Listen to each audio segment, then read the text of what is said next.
السلام عليكم ورحمة الله.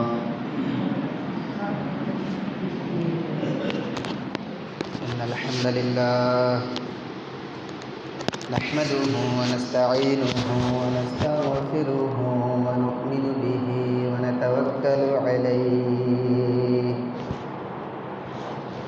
ونعوذ بالله من شرور أنفسنا ومن سيئات أعمالنا من يهده الله فلا مضل له ومن يضلل فلا هادي له وأشهد أن لا إله إلا الله وأن محمدا عبده ورسوله الذي أرسله بالحق بشيرا ونذيرا وداعيا إلى الله بإذنه وسراجا منيرا فقد قال الله تعالى في كلامه المجيد وفي الفرقانه الحميد أعوذ بالله من الشيطان الرجيم بسم الله الرحمن الرحيم وإذا حييتم بتحية فحيوا بأحسن منها أو ردوها إن الله كان على كل شيء حسيبا فقال رسول الله صلى الله عليه وسلم لا تدخلوا الجنة حتى تؤمنوا ولا تؤمنوا حتى تحابوا أولا أدلكم على شيء إذا فعلتموه تحاببتم أفشوا السلام بينكم أو كما قال النبي صلى الله عليه وسلم فقال الله تعالى في آية أخرى إن الله وملائكته يصلون على النبي يا أيها الذين آمنوا صلوا عليه وسلموا تسليما اللهم صل على سيدنا مولانا محمد وعلى آل سيدنا مولانا محمد اللهم صل على سيدنا مولانا محمد وعلى آل سيدنا مولانا محمد আলহামদুলিল্লাহ সমস্ত প্রশংসা আল্লাহ সুবহানাহু ওয়া তাআলার, যিনি আমাদেরকে এই দুনিয়ার সমস্ত কার্যক্রম থেকে ফারেক করে এই পৃথিবীর সর্বশ্রেষ্ঠ জায়গা মসজিদ এখানে আসার বসার সুযোগ করে দিয়েছেন। এজন্য আমরা শুকরিয়া আদায় করি আলহামদুলিল্লাহ। সম্মানিত উপস্থিতি, আমরা সকলেই শান্তি চাই। আমরা সকলেই শান্তি চাই না? অশান্তি কি কেউ চায়? আমরা সবাই জান্নাতে যেতে চাই, জাহান্নামে কি কেউ যেতে চায়? শান্তি চাই আমরা, কিন্তু শান্তি পাওয়ার কাজ আমরা করি না। শান্তি আমরা চাই, কিন্তু কী কারণে শান্তি হবে, শান্তির কাজটা কি, সেই কাজটা আমরা খোঁজার চেষ্টা করি না, পালন করার চেষ্টা আমরা করি না।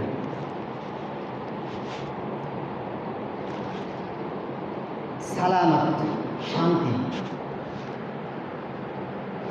জান্নাত, ইসলাম, এগুলো হচ্ছে পরিপূরক শব্দ, একটা পরিপূরক। সালাম, ইসলাম, সালামত, এগুলো হচ্ছে একটা পরিপূরক। আর আমাদের জান্নাতে যেতে হলে আমাদের ইমানদার হইতে হবে। জান্নাতে যেতে হলে আমাদের ইমানদার হইতে হবে। আর ইমানদার হইতে হলে আমাদের শান্তিপ্রিয় মানুষ হইতে হবে। ইমানদার হইতে হলে আমাদের শান্তিপ্রিয় মানুষ হইতে হবে। আজকে আপনি আপনাদের সামনে যেই কোরআনের আয়াত তেলাওয়াত করেছি, একটি হাদিস পাঠ করেছি, এই আয়াত, এই হাদিসটা শান্তির দিক নির্দেশনা করে, শান্তির দিক নির্দেশনা করে।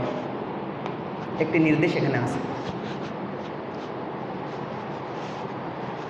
আমরা সবাই জানি আল্লাহ সুবহানাহু ওয়া তাআলা যখন হযরত আদম আলাইহিস সালামকে সৃষ্টি করেন, হযরত আদমকে সৃষ্টি করেন, কাদামাটি দিয়ে সৃষ্টি করেন না?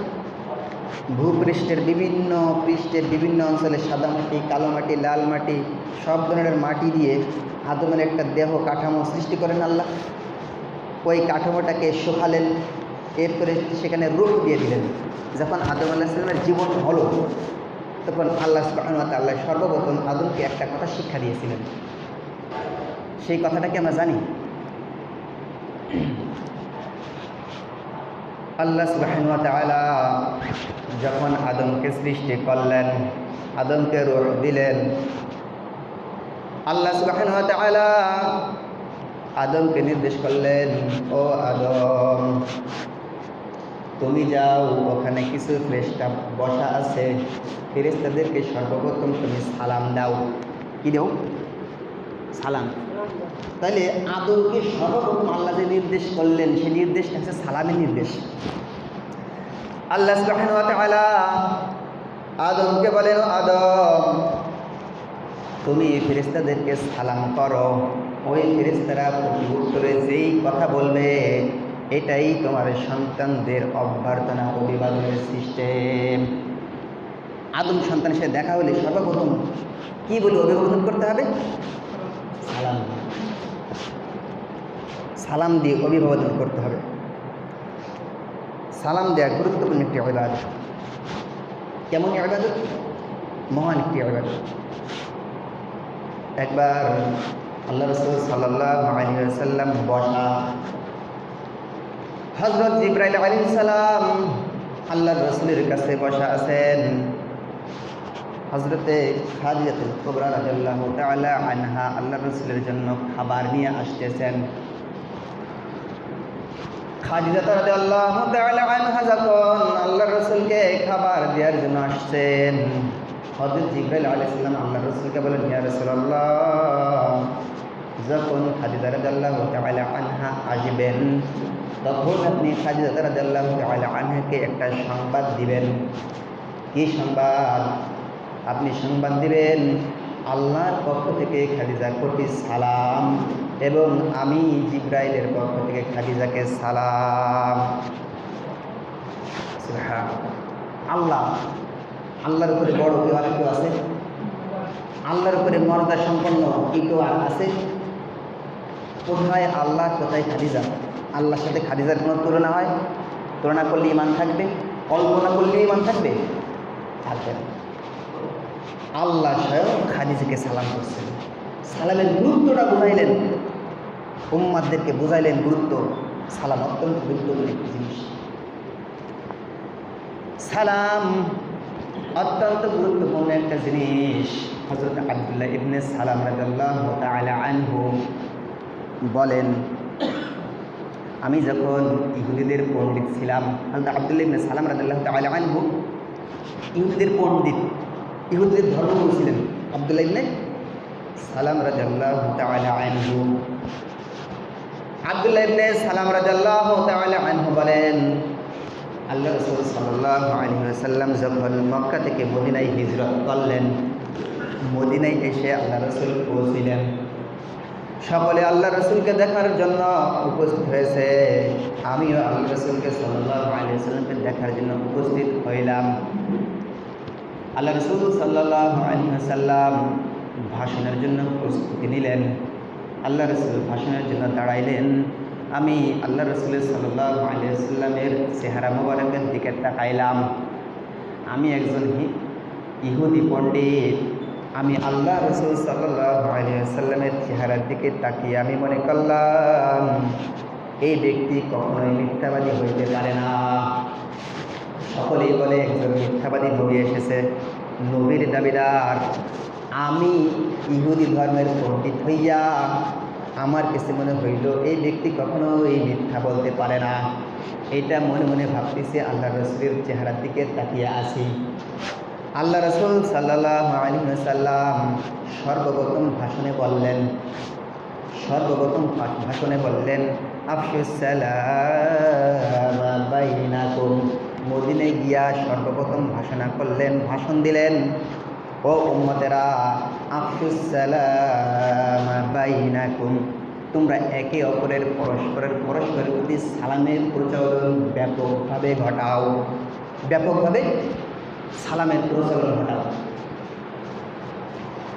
আর কি করো?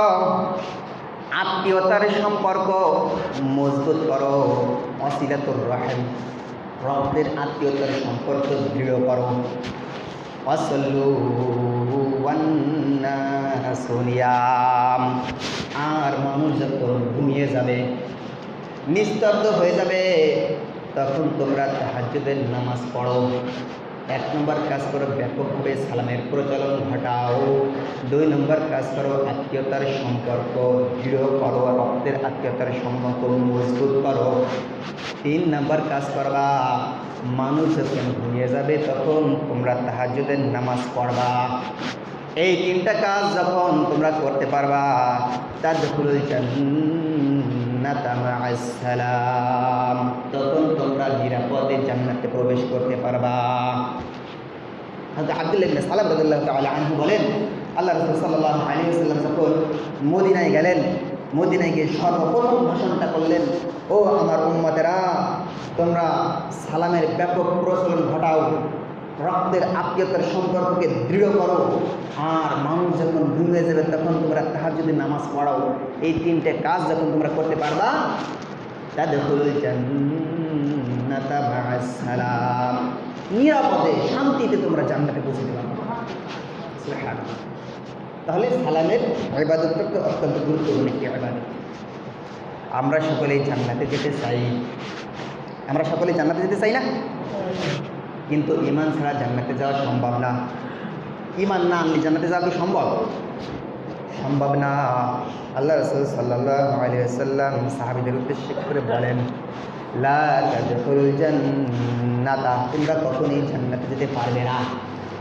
আমরা তো সবাই জান্নাতে যেতে চাই, কিন্তু আল্লাহ রাসূল সাল্লাল্লাহু আলাইহি ওয়াসাল্লাম হাদিস শরীফের ভিতরে বলেন, লা তাদখুলুল জান্নাতা, তোমরা ততক্ষণ পর্যন্ত জান্নাতে যেতে পারবে না, হাত্তা তুমিনু, যতক্ষণ পর্যন্ত তোমরা ঈমানদার না হও, ততক্ষণ পর্যন্ত তোমরা জান্নাতে যেতে পারবে না, যতক্ষণ না তোমরা ঈমানদার না হও। ওয়ালা তুমিনু, ততক্ষণ পর্যন্ত তোমরা ঈমানদার হইতে পারবে না, হাত্তা তাহাব্বু, যতক্ষণ পর্যন্ত ঈমানদার না হবে ততক্ষণ পর্যন্ত জান্নাতে যেতে পারবে না।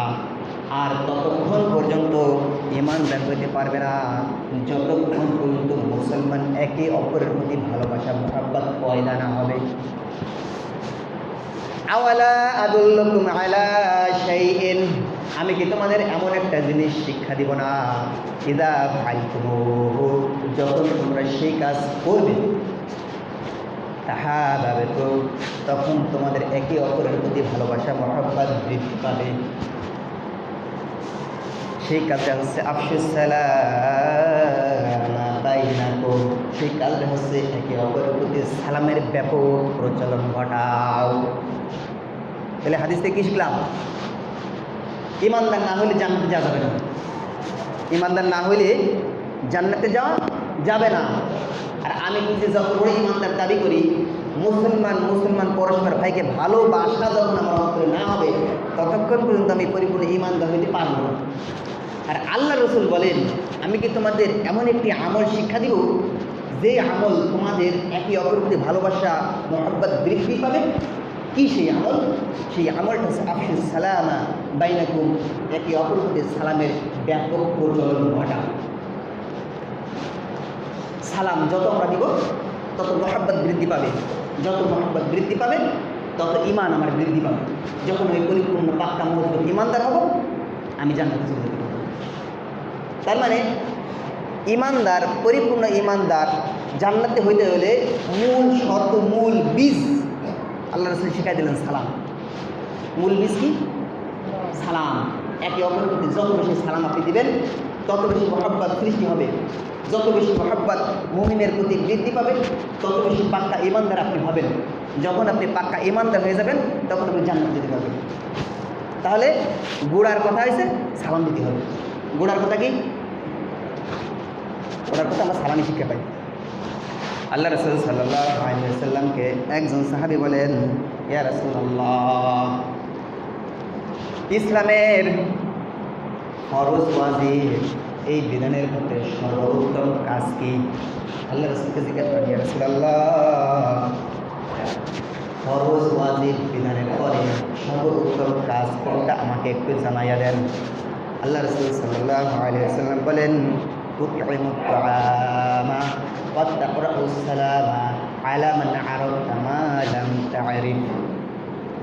আল্লাহ রাসূল সাল্লাল্লাহু আলাইহি ওয়াসাল্লামকে একজন সাহাবী বলেন, ইয়া রাসূলুল্লাহ, আমাকে একটা সর্বোত্তম ইবাদতের কথা শিক্ষা দেন, যেই ইবাদত ফরজ ওয়াজিব বিধানের পরে আমার জন্য সর্বশ্রেষ্ঠ ইবাদত হবে।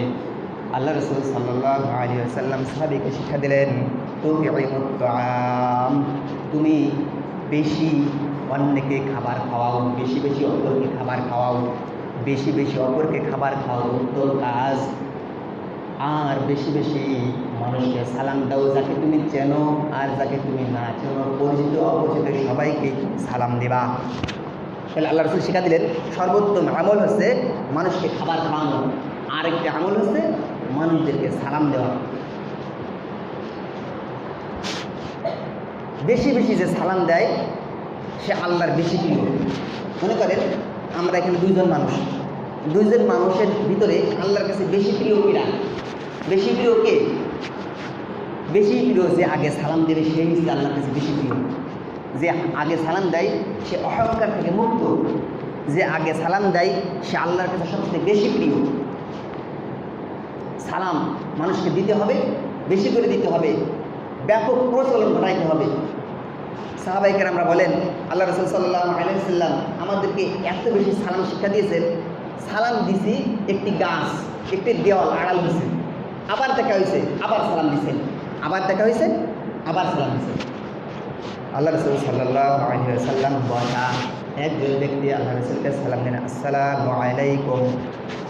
আল্লাহ রাসূল সাল্লাল্লাহু আলাইহি ওয়াসাল্লাম বলেন, এই লোকটি 10টি নেকি পেয়ে গেল, 10টি নেকি পেয়ে গেল। আর একজন ব্যক্তি আসছেন, আল্লাহ রাসূলকে বলেন, আসসালামু আলাইকুম ওয়া রাহমাতুল্লাহ। আল্লাহ রাসূল সাল্লাল্লাহু আলাইহি ওয়াসাল্লাম বলেন, এই লোকটা 20টি নেকি পেয়ে গেল। আর একজন লোক এসে আল্লাহ রাসূলকে সালাম বলেন, আসসালামু আলাইকুম ওয়া রাহমাতুল্লাহি ওয়া বারাকাতুহু। আল্লাহ রাসূল সাল্লাল্লাহু আলাইহি ওয়াসাল্লাম বলেন, এই লোকটি 30টি নেকি পেয়ে গেল। আর একজন লোক আল্লাহ রাসূলকে সালাম দিল, আসসালামু আলাইকুম ওয়া রাহমাতুল্লাহি ওয়া বারাকাতুহু ওয়া মাগফিরাতুহু। আল্লাহ রাসূল সাল্লাল্লাহু আলাইহি ওয়াসাল্লাম বলেন, এই লোকটি 40টা নেকি পেয়ে গেল। এটা সালাম দেওয়ার ফজিলত। যে আগে সালাম দেবে অহংকার থেকে বেশি মুক্ত হবে, আল্লাহর কাছে সবচেয়ে বেশি প্রিয় হবে। যে আগে সালাম দেবে সে আল্লাহর কাছে সবচেয়ে বেশি প্রিয় পাত্র হবে। যে আগে সালাম দেবে তার ভিতরে ইমান, মহব্বত, মুসলমানের প্রতি বৃদ্ধি পাবে। যে আগে সালাম দেবে ইমান পাকা হয়ে সে জান্নাতে যাওয়ার উপযুক্ত হয়ে যাবে। কারণ খালি সালাম দেবে, যে সালামটা শুনবে তার কাজটা কি? তার একটা কাজ আছে না, দায়িত্ব আছে না? আমি তো সালাম খালি দিচ্ছি, যে সালামটা শুনবে তার কি একটা দায়িত্ব আছে না? আল্লাহ সুবহানাহু ওয়া তাআলা এই দায়িত্ব সম্পর্কে বলেন, ওয়াইযা হুয়িতুম বিতাহিয়্যাতিন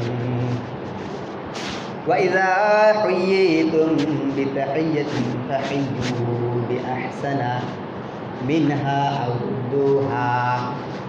যখন তোমাদেরকে কেউ সালাম দিবে, ওয়াইযা হুয়িতুম বিতাহিয়্যাতিন, যখন তোমাদেরকে কেউ সালাম দিবে, যখন তোমাদেরকে কেউ সালাম দিবে তখন তোমরা সালামের উত্তর আরও বেশি সুন্দর করে দাও, অথবা তার থেকে যেরকম সালাম যে সেইভাবেই তাকে ফিরাইয়া দাও। এটা কার হুকুম? আল্লাহর হুকুম। যখন আমাকে কেউ সালাম দিবে ওই সালামের উত্তর একটু বেশি করে দিতে হবে, অথবা যে সালাম দিয়েছে ঠিক ওইভাবেই ফিরিয়ে দিতে হবে। ইন্নাল্লাহা কানা আলা কুল্লি শাইইন হাসিবা, নিশ্চয়ই আল্লাহ সুবহানাহু ওয়া তাআলা সব বিষয়ে হিসাব গ্রহণকারী। এই আয়াত থেকে শিখতে হয় আমাদেরকে যদি কেউ সালাম দেয় সালামের উত্তর দেওয়া ওয়াজিব। সালামের উত্তর দেওয়া কি? সালামের উত্তর যদি আপনি না দেন আপনি গুনাহগার হয়ে যাবেন। সালামের উত্তর যদি আপনি না দেন আপনি গুনাহগার হবেন। সালাম দিতে হবে অপরকে শোনায়।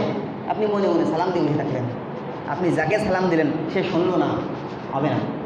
আপনি সালামের উত্তর দিলেন, মনে মনে সালাম দিয়ে বসে রয়েছেন, যে সালাম দিয়েছে সে শুনলো না, ওয়াজিব আদায় হবে না, সালামের উত্তরও আদায় হবে না। এই জন্য যিনি সালাম দিবেন শোনাই দিবেন, আর যিনি সালামের উত্তর দিবেন তিনিও শোনাই দিবেন। আর যখন সালাম দিবেন একটু মুখে হাসি রেখে কথা বলবেন। একজন মুসলমান ভাইয়ের সাথে দেখা হয়েছে, আপনি মুখে হাসি নেন, হাসি মুখে তার সাথে কথা বলেন, মুসাফা করেন। আল্লাহ রাসূল সাল্লাল্লাহু আলাইহি ওয়াসাল্লাম বলেন, মা মিন মুসলিমাইন ইয়ালতাকিয়ান ফাতাসাফাহানি ইল্লা গুফিরা লাহু আন ইফতারিকা। আল্লাহ রাসূল সাল্লাল্লাহু আলাইহি ওয়াসাল্লাম বলেন, যখন একজন মুসলমান আরেকজন মুসলমানের সাথে সাক্ষাৎ হয়, একজন মুসলমান আরেকজন মুসলমানের সাথে সাক্ষাৎ হয়, মুসলমানের ভিতরে সালামের বিনিময় হয়, এরপরে মুসলমান মুসলমানের হাতটা ধরে মুসাফা করে, ইল্লা গুফিরা লাহু আন ইফতারিকা। যখন মুসলমান মুসলমানকে সালাম দিল আর মুসলমান মুসলমানের হাতটা ধরে মুসাফা করল, এই মুসলমান দুই ভাই পৃথক হওয়ার আগে তার সব সগীরা গুনাহ ক্ষমা করে দেওয়া হয়। সুবহানাল্লাহ। একজন মুসলমানের সাথে দেখা হইল, তাকে সালাম দিল, আসসালামু আলাইকুম ওয়া রাহমাতুল্লাহ, সালাম দিয়ে হাতটা বাড়াই দিল, মুসাফা করলো, হাতটা ধরলো, ধরার পরে ইয়াগফিরুল্লাহু লানা ওয়া লাকুম দোয়া পড়লো। হাতটা ছাড়ার আগেই আল্লাহ সুবহানাহু ওয়া তাআলা তার সব সগীরা গুনাহ মাফ। সুবহানাল্লাহ। তাহলে আমরা এই সালামের ব্যাপক প্রচলন ঘটাইতে পারবো না ইনশাআল্লাহ। সমাজে হিংসা বিদ্বেষ ভরপুর হয়ে যাচ্ছে, দলাদলি ভরপুর হয়ে যাচ্ছে, পরিবারে শান্তি নাই, সমাজে শান্তি নাই, রাষ্ট্রে শান্তি নাই। একজন একজনকে দেখে গায়ে জ্বালা শুরু হয়ে যায়, হিংসা বিদ্বেষ ভরপুর হয়ে গেছে, হিংসা বিদ্বেষ ভরপুর হয়ে গেছে।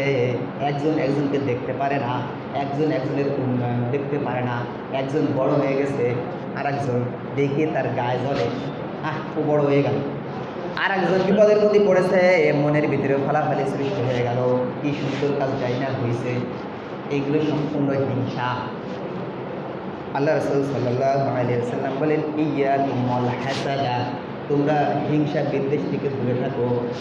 ফাইন্নাল হাসাদা, কেননা হিংসা, ইয়াকুলুল হাসানাতি কামা তাকুলুন নারুল হাতাব, এই হিংসা যত বড়ই আমলদার আপনি হন না কেন, যত বড়ই আলেম আপনি হন না কেন, যত বড়ই আবেদ আপনি হন না কেন, যত বড়ই পীর আপনি হন না কেন, যত বড়ই ধনাঢ্য ব্যক্তি আপনি হন না কেন, সমাজে যত বড় ভালো পরিচয় আপনার থাকুক না কেন, আপনার মনের ভিতরে যদি চুল পরিমাণ হিংসা বিদ্বেষ থাকে, সব আমল ওইভাবে খায়ে খেয়ে ধ্বংস শেষ হয়ে যায়।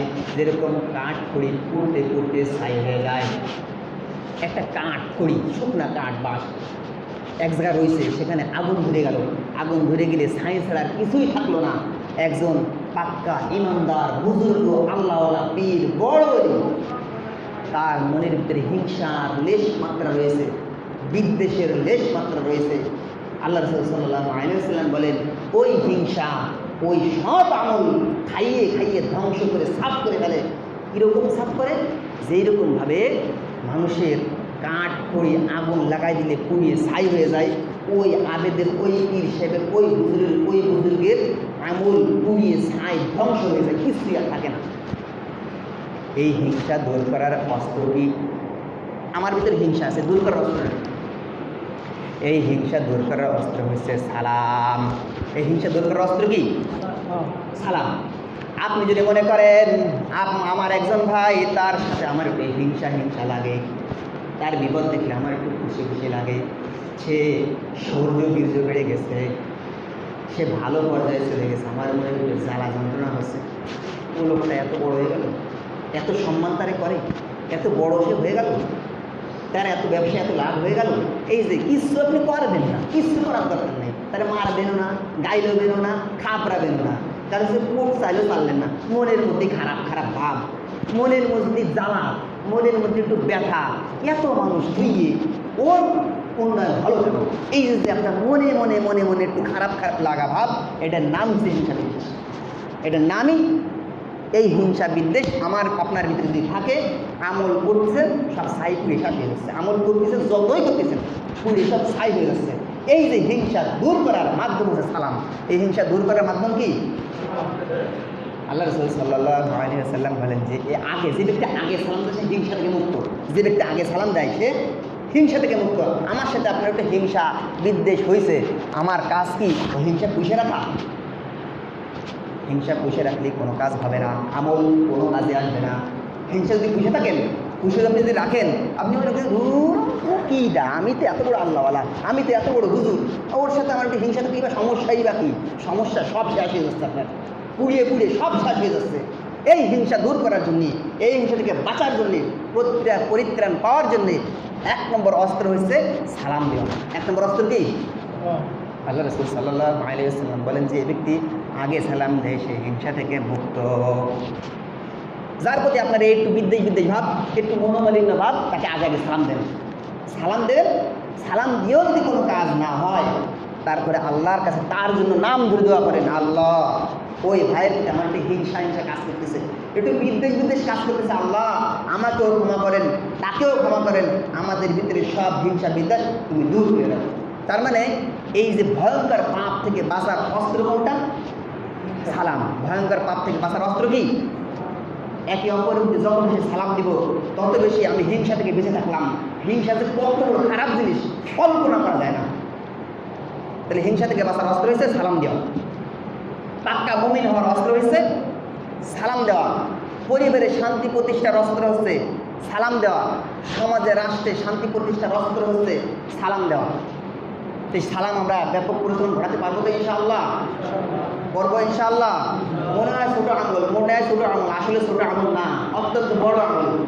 আদম নবীকে সর্বপ্রথম শিক্ষাটা দিয়েছে কি? আল্লাহ সালাম। আদম নবীকে সর্বপ্রথম শিক্ষা কি দিয়েছেন?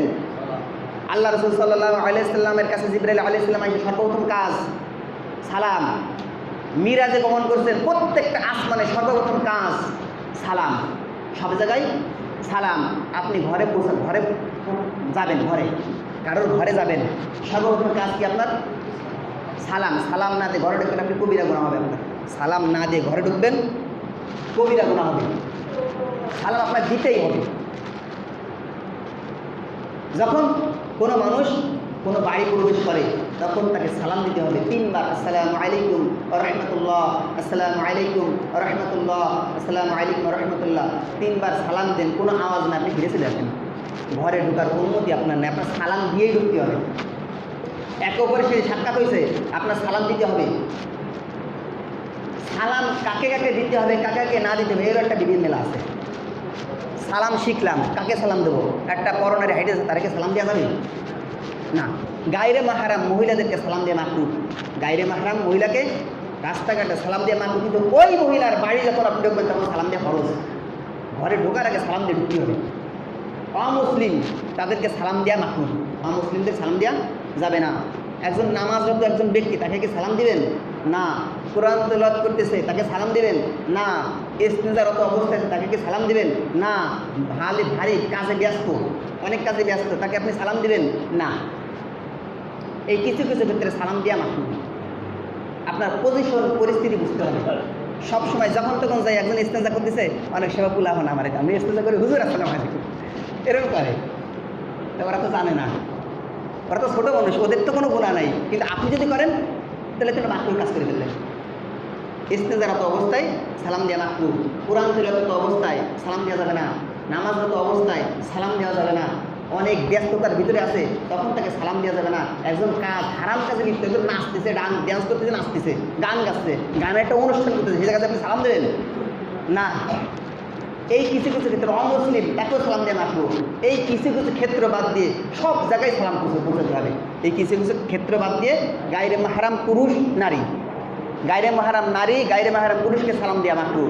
গায়রে মাহরাম পুরুষ, গায়রে মাহরাম নারীকে সালাম দেওয়া মাকরুহ। অমুসলিমকে সালাম দেওয়া মাকরুহ। ইস্তেঞ্জারত মানুষের অবস্থায় সালাম দেওয়া যাবে না। নামাজরত অবস্থায় সালাম দেওয়া যাবে না। এই কিছু কিছু ক্ষেত্রে সালাম বাদ দেওয়ার সব ক্ষেত্রে সব সময় সালাম দেওয়া হবে। আমি বুঝাইতে পেরেছি? আল্লাহ আমাদের এই আমল করার তৌফিক দান করুক। যারা সুন্নাত পড়েন নাই, যারা কবলা জুমা আদায় করে নেন। আরেকটি বিশেষ একটা আবদার আপনাদের প্রতি আমার, বিশেষ একটি আবদার। সেই আবদারটা হচ্ছে, আমরা মসজিদে দান করি সবের উদ্দেশ্যে না? এই দান অনেক সময় মানে অজান্তেই আমরা ছিঁড়া টাকা দিয়ে ফেলি। অজান্তেই আমরা ছিঁড়া টাকা, আমি ধারণা করবো অজান্তে, আমি তো আপনার খারাপ কল্পনা ধারণা করতে যায় না, আমি তো বলবো না আপনি ইচ্ছা করে দেন, এটা বলা যাবে না। অজান্তে দেয়, কেউ ইচ্ছা করে ছিঁড়া টাকা দেয় না। যারা অজান্তে বেখেয়ালি ছিঁড়া টাকা দেন, আপনি যখন টাকাটা দিচ্ছেন লস হবে দায়িত্বশীল ব্যক্তির উপরে। লস হবে কার? দায়িত্বশীল। এই যে মসজিদে টাকাটা দেওয়া হয়, এটি হিসাব করে লেখা হয়, লেখার পরে ওই হিসাব করার পরে যখন বলতে যে টাকা ছিঁড়া, এই দায়ভার কে নেবে? যে হিসাব করে, হিসাব রক্ষকের না? হিসাব রক্ষকের লস আপনি কেন করাইবেন? আমরা সকলেই ভালো টাকা দেওয়ার চেষ্টা করবো, আল্লাহ আমাদের কবুল করে নিক, আমিন। যারা শোনা করেন শোনা করে নিন।